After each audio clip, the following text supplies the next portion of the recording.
बहू, तुम्हारी हिम्मत कैसे हुई कि सारा सामान पहले अपने कमरे में रख लिया? भूल गई इस घर का जरूरी नियम है कि मायके से लाया सामान पहले मेरे कमरे में रखना होता है। अभी के अभी जो कुछ भी विदाई में मिला है सब मेरे कमरे में रख दो। तुमने शायद ठीक से सुना नहीं कि मैंने कहा जाओ और जाकर बाकी के सूटकेस और बैग लेकर आओ। मेरी मम्मी ने आपके लिए जो भी सामान दिया था सब इस बैग में है। सूटकेस और दूसरे बैग में मेरा सामान है, इसलिए आपका उन सामानों पर कोई अधिकार नहीं है। और हैंड बैग में मेरी पर्सनल चीजें हैं जो आपके किसी काम की नहीं है। बहू, अभी के अभी अपनी मम्मी को फोन लगाओ और उनसे कहो कि मैं बहुत नाराज हूँ। क्या उन्हें इतनी भी अकल नहीं है कि सर्दियाँ शुरू हो गई हैं और उन्हें अपनी समधन के लिए स्वेटर या शॉल भी भेजना चाहिए? अरे नहीं पता था तो क्या फोन से पूछ नहीं सकती थी?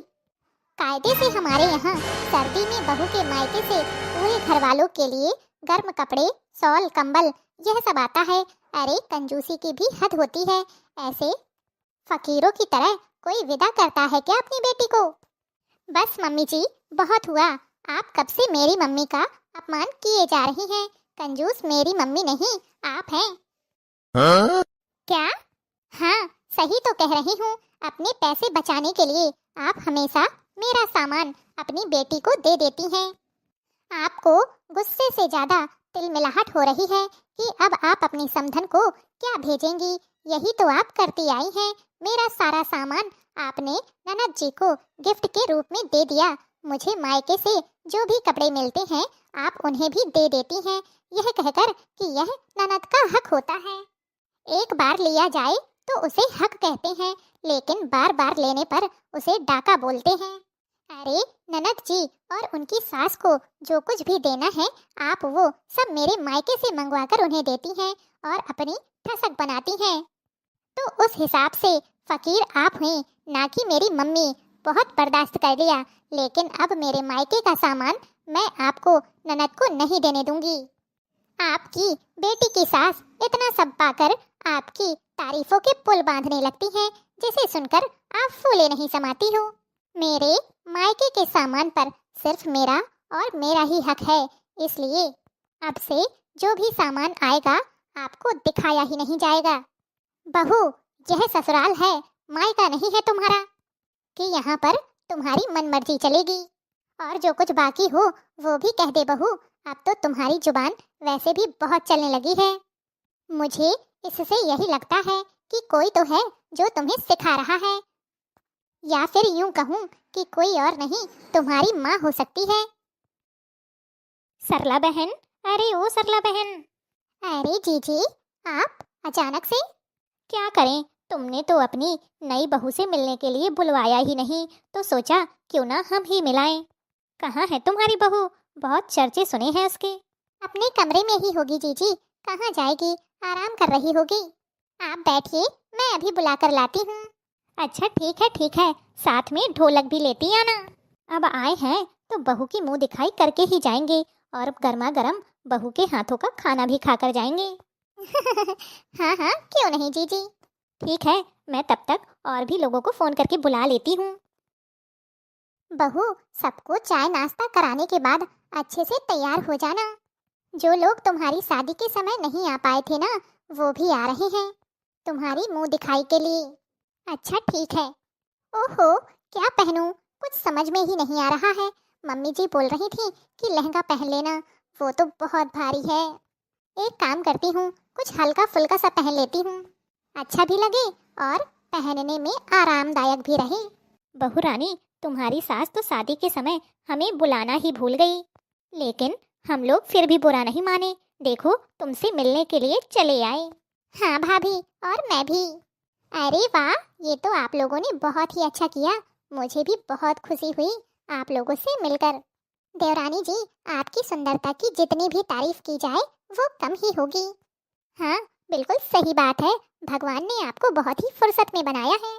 सच में बहू रानी, तुम्हारी तो बिल्कुल कोयल जैसी आवाज है। गाने भी बहुत अच्छे गाती होगी, मुझे पूरा यकीन है। बस आंटी जी, थोड़ी बहुत गा ही लेती हूँ।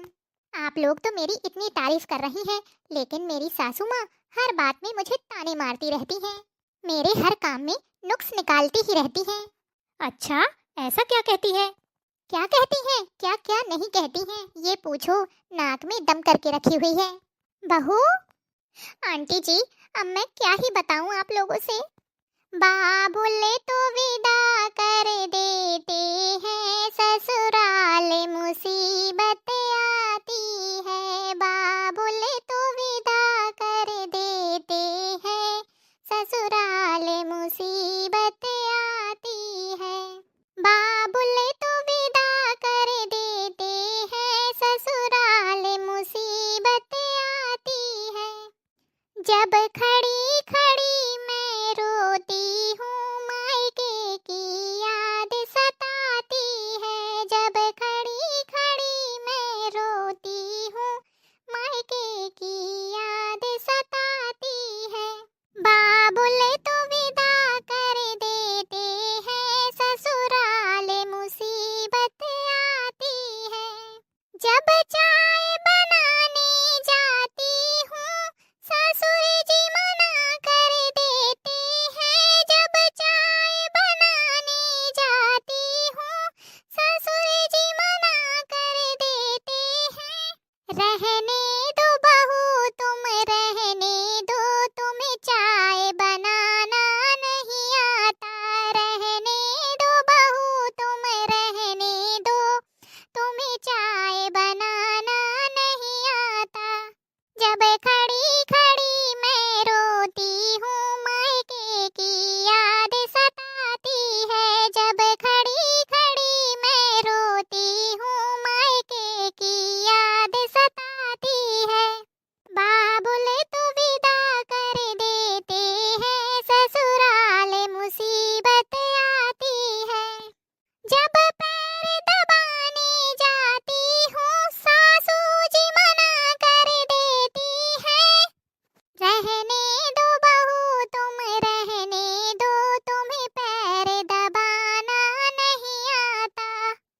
रहने दो बहू तुम, रहने दो, तुम्हें पैर दबाना नहीं आता। जब खड़ी खड़ी मैं रोती हूँ, मायके की याद सताती है। बाबुले तो विदा कर देते हैं, ससुराल मुसीबत आती है। जब खाना बनाने जाती हूँ, जेठानी मना कर देती है।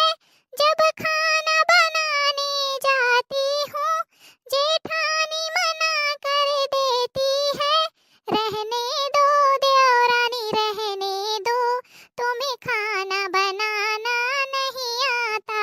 रहने दो देवरानी, रहने दो, तुम्हें खाना बनाना नहीं आता।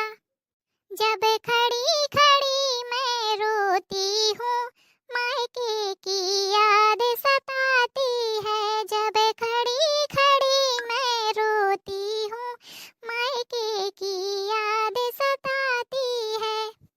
बाबुले तो विदा कर देते हैं, ससुराल मुसीबत आती है। जब झाड़ू लगाने जाती हूँ, ननद जी मना कर देती है। जब झाड़ू लगाने जाती हूँ, ननद जी मना कर देती है। भाभी जी रहने दो, तुम्हें झाड़ू लगाना नहीं आता।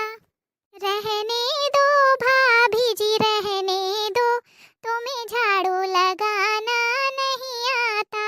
जब खड़ी खड़ी मैं रोती हूँ, मायके की याद सताती है। बाबुले तो विदा कर देते हैं, ससुराल मुसीबत आती है। बाबुले तो विदा कर देते हैं, ससुराल मुसीबत आती है।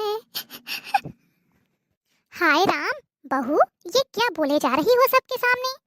ओहो मम्मी जी, अब इसमें छिपाने वाली क्या बात है, ये भी तो सब अपने हैं। सच में भाभी, लड़कियों को अपने जीवन में कितनी चुनौतियों का सामना करना पड़ता है। हाँ बिट्टू रानी, वही तो। फिर भी लोग कितनी आसानी से कह देते हैं, आखिर तुम करती क्या हो।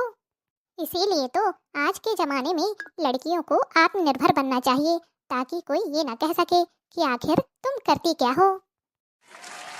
क्यों भैया बहनों, सही कहा ना? तो अब जल्दी से कमेंट बॉक्स में कमेंट करके बताइए कि आपको हमारी भाभी का गाना कैसा लगा। अगर अच्छा लगा है तो वीडियो को लाइक, चैनल को सब्सक्राइब करना ना भूलें।